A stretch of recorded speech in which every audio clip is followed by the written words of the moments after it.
আমার বাড়ি হচ্ছে সাতক্ষীরা জেলার দেবাটা উপজেলার নওয়াপাড়া ইউনিয়নে। আমার গ্রামের নাম হচ্ছে খুব সুন্দর সিটি অফ গডেস, দেবী শহর। সো ওই সময়ের গ্রামগুলোর নাম খুবই সুন্দর হয়। ওখানেই আমি পড়ালেখা করেছি। আমার স্কুল ছিল শিমুলিয়া সরকারি প্রাথমিক বিদ্যালয়।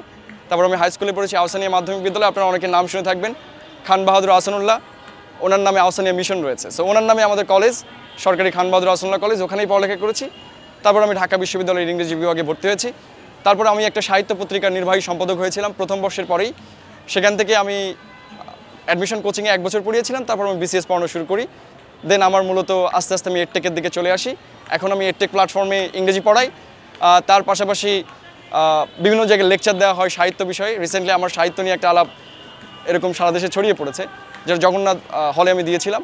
তো মূলত সাহিত্য এবং ভাষা এই দুটো নিয়ে আমি মূলত কাজ করে থাকি আমার পড়ালেখার পাশাপাশি। এর বাইরেও আমি সবচেয়ে বেশি যেটা করি সেটা হচ্ছে আড্ডা মেরে সময় কাটাই। আমি যখন ক্যাম্পাসে থাকি মোটামুটি আমাদের জুনিয়র যারা আছে তাদের নিয়ে আমি সারা রাত বিভিন্ন জায়গায় বসে নানা বিষয়ে কথা বলি। যেরকম এখন কথা বলছি, যে কথাগুলো আপনাদের বলছি সেগুলো আমি সেই 2019 সাল থেকে এখনও বলতেই আছি।